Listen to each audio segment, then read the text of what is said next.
पिया सनवाल के साथ मिलकर दाऊद पर केस कर देती है कि उसकी मां के कत्ल का जिम्मेदार दाऊद है। जैसे ही ये बात दाऊद को पता चलती है, वो तुरंत अपने आदमियों को बुलाता है और कहता है कि पिया को किडनैप कर लो। पिया जैसे ही अपनी यूनिवर्सिटी से वापस आ रही होती है, पीछे से दाऊद का आदमी आता है और उसे पकड़कर गाड़ी में डाल लेता है और दाऊद के फार्म हाउस ले जाता है। जब पिया घर नहीं पहुंचती तो असलम बहुत परेशान होकर उसकी यूनिवर्सिटी जाता है और पिया की दोस्त से पूछता है। उसकी दोस्त बताती है कि एक गाड़ी पिया को किडनैप करके ले गई है। ये सुनकर असलम तुरंत सनवाल के पास जाता है और कहता है कि पिया का किडनैप हो गया है। सनवाल कहता है कि उसे यकीन है कि दाऊद ने ही पिया को उठवाया है। तभी असलम के मोबाइल पर पिया की कॉल आती है। पिया रोते हुए कहती है कि दाऊद ने उसे किडनैप किया है और पता नहीं वो उसे कहाँ लेकर आया है। ये सुनकर सनवाल तुरंत पिया का लोकेशन ट्रेस करवाता है। लोकेशन दाऊद के फार्म हाउस के निकलती है। सनवाल और असलम पुलिस के पास जाकर दाऊद के खिलाफ किडनैपिंग की रिपोर्ट दर्ज करवाते हैं और पुलिस को साथ लेकर दाऊद के फार्म हाउस के बाहर पहुंचते हैं। सनवाल अकेले अंदर जाता है और पाता है कि पिया रस्सी से बंधी बेहोश पड़ी है। वो जल्दी से उसे छुड़ाता है और अपनी गाड़ी में डालकर अस्पताल ले जाता है। डॉक्टर पिया को तुरंत इमरजेंसी में ले जाते हैं। सनवाल बहुत परेशान होता है। इसी दौरान अलयार भी अस्पताल पहुंच जाता है। अचानक डॉक्टर आता है और बताता है कि पिया को होश आ गया है और उसे घर ले जाया जा सकता है। सनवाल और पिया को घर ले जा रहे होते हैं।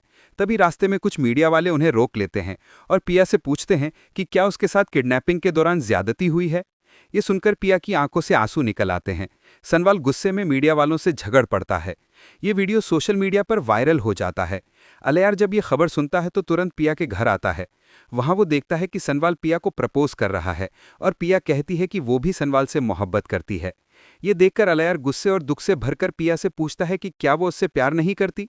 पिया कहती है कि उसके पिता ने उसके परिवार को बहुत नुकसान पहुंचाया, उसे किडनैप करवाया और सनवाल ने उसके लिए जान तक की बाजी लगा दी, इसलिए वो सनवाल से मोहब्बत करती है। अलयार कहता है कि उसके पास अब इस देश में रहने के लिए कुछ नहीं बचा, इसलिए वो अमेरिका जा रहा है।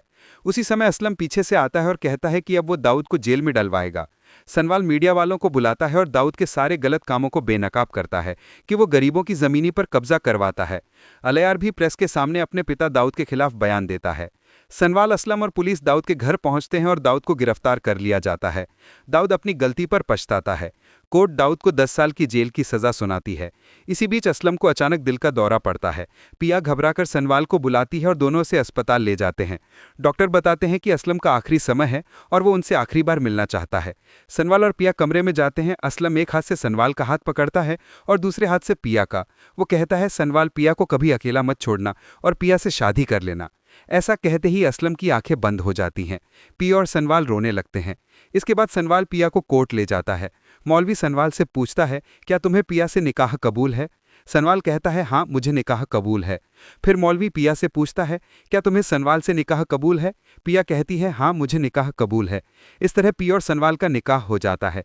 वे घर आते हैं। सनवाल पिया को एक खूबसूरत तोहफा देता है और पिया बहुत खुश होती है। सनवाल पिया से बहुत प्यार करता है। कुछ समय बाद अचानक पिया की तबीयत बहुत खराब हो जाती है। सनवाल उसे अस्पताल ले जाता है। डॉक्टर टेस्ट करके बताती हैं कि पिया मां बनने वाली हैं। ये सुनकर सनवाल बहुत खुश होता है। वो तुरंत पिया के कमरे में जाकर कहता है, हमारा बच्चा आने वाला है। तुमने मुझे जिंदगी की सबसे बड़ी खुशखबरी दी है। अगर आप सनवाल और पिया ड्रामा की आगे की कहानी देखना चाहते हैं तो हमारे चैनल को लाइक, सब्सक्राइब और शेयर जरूर करें।